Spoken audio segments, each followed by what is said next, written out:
My name is John, and that's really all anybody really needs to know. I'm an old codger, actually I am 75 years old, and I've been in shooting since I was just a little kid. I started out with air guns, and that was in Germany way back when they were dirt cheap, and BB guns, and I stuck with those up until, I guess about a year ago,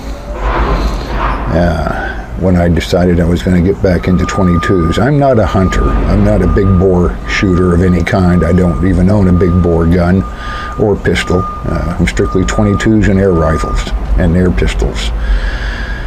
Anyway, the reason for this video is that I had actually put in another of my videos on why paper targets are boring. At the tail end, I put in some games that a group of us shoot here, and I thought I'd make a video just on that. We have two games that we play mostly, and we usually go out and make it a whole day. We take out a barbecue and a grill, and we cook and spend the whole day out in the desert playing our little games.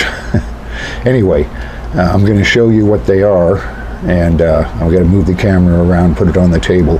I'm sitting back here on my little workshop. It's a small patio off the master bedroom, which is where I do all of my making of my targets and all that stuff, which if you look at the why are paper targets so boring, they're in there.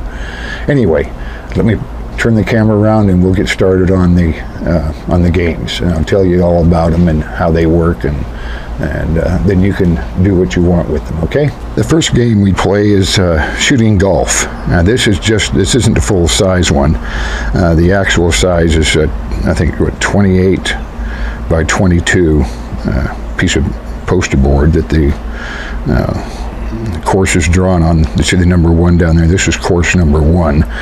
Now there's two ways of doing this. And you can see that there are 18 holes on this one, and you can actually go a front 9 and a back 9 with only 9 holes on the, or you can just leave it like this, and then you go ahead and make the other ones starting out with number 10 and going on through. Now the way we play this game is that this is all 22s. Most people don't want to shoot big bore for this kind of stuff, and besides that, it's fun. And we do air guns on this too. Okay, the ammunition, these are some of the rules, the basic rules that we have.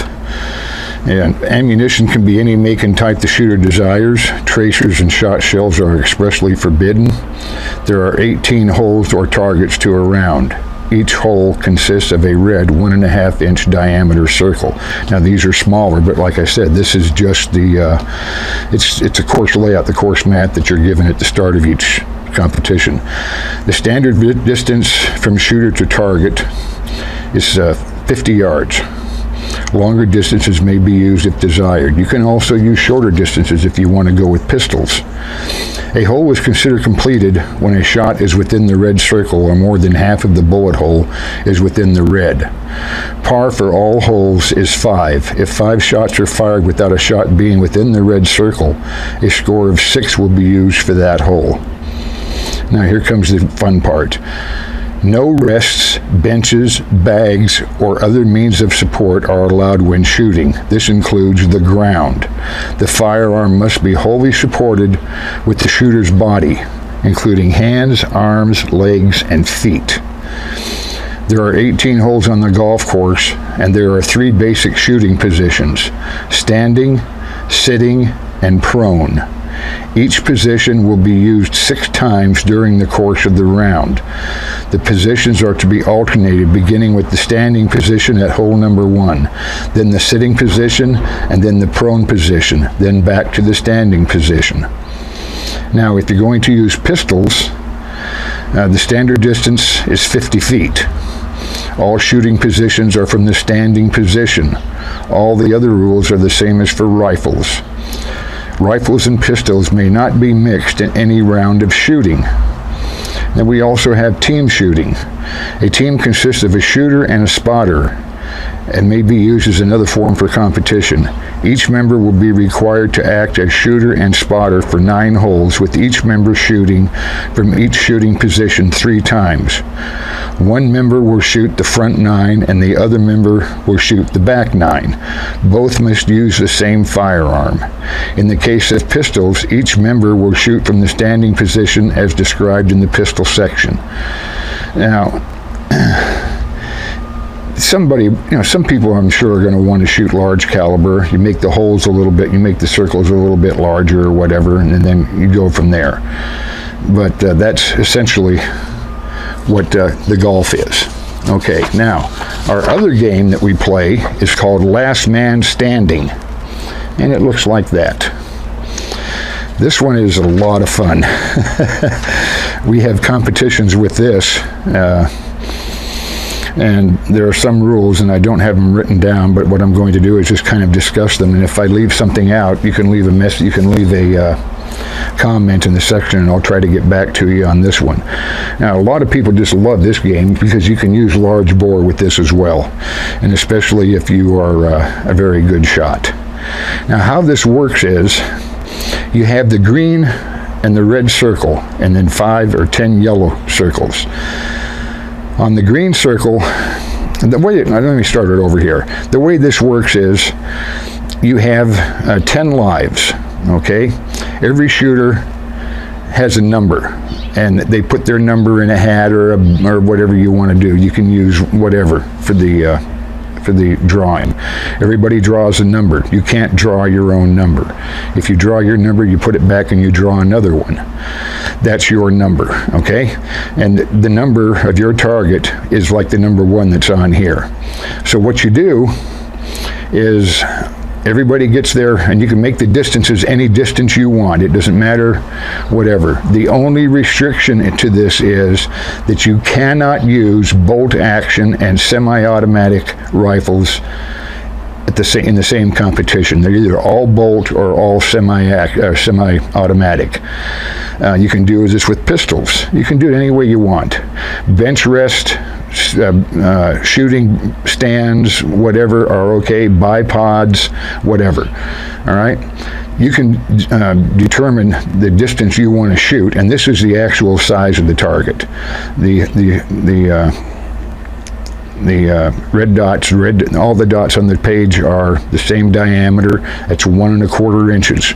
Okay. Excuse me. So what happens is you have to clearly have the whole shot within the circle. If it's even touching the black, it doesn't count.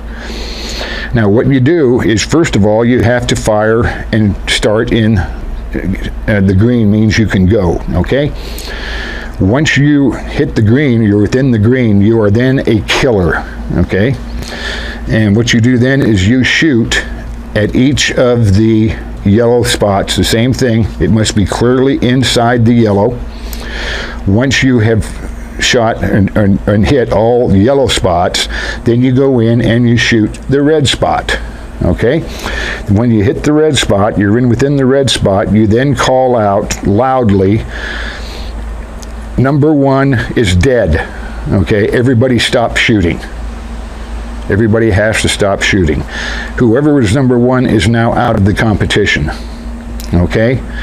What you then do is go and take over his position or his target, whichever one it might be, okay? It could be number 5. And you resume shooting again, okay, until another one is called out. Number 7 is dead, and then that person will take over whatever, okay? Now, you just keep going down until you have one person left. That's the last man standing, okay, and they win the competition. Now, we've had as many as 25 or 30 people shooting in this thing, and it takes pretty much all day, or a good part of the day. Now, like I said, you can either make the circles larger or smaller. You can put them on larger pieces of paper, whatever you want to do. But this game is a lot of fun. You get a lot of people. We have side bets on it. Sometimes we'll charge $10 or $5 for the competition, and the final 2 take the money. However you want to do it. You can go top 3. top man gets half the prize and the other two get a quarter, or however you want to do it, okay? But this one's a lot of fun, and bragging rights and whatever. Sometimes we give prizes as ammunition, or just little things. It doesn't really have to be big unless you want to get it big. I mean, we thought even about opening it up to anybody that wants to shoot and have a competition at one of the ranges and charge $25 entry fee and have at it from there. And then the money is given out as prizes, or however you want to do it. You can buy a weapon, a firearm, and give that away. There's all kinds of ways of doing it. We don't really have an official club. It's just a bunch of guys together, and you can probably do it the same way. Anyway, this game's a lot of fun. I'm going to leave it at that. So I'm going to close this video out, and then I'm going to talk a little later on another video about the 22s that I bought recently within the last year. I haven't had a whole lot of time to fire them, but what I bought was a Ruger Charger. It's not the breakdown, it's just a regular one. It's got a lot of glass on it because I'm 75 years old and my eyesight's not as good as it used to be. And then I bought, after that, I bought the Ruger RPR Rim. And I've shot that. I probably put maybe 200 rounds through that. And then I bought the Mark IV 22-45 target pistol, and those are the only guns I have, and it's probably the only guns I'm ever going to have, because I'm not a hunter. I'm a paper puncher. I like to punch paper. I like the precision shooting part of it. Anyway, I'm also going to do an evaluation on a lot of different ammunition. I've got at least 20 different makes and styles that I'm going to test at 50 yards, because I figure that 25 yards, except for the pistol, that'll be probably at 25 feet. The two other pistols, the Charger and the RPR, will be at 50 yards, because I feel that's probably the best evaluation. 25 feet or 25 yards is too close, and 100 yards is too far. So anyway, those two are coming up, and we'll talk about those a little later. So that's about it for this one. Thank you for watching, and we'll talk to you later. Bye-bye.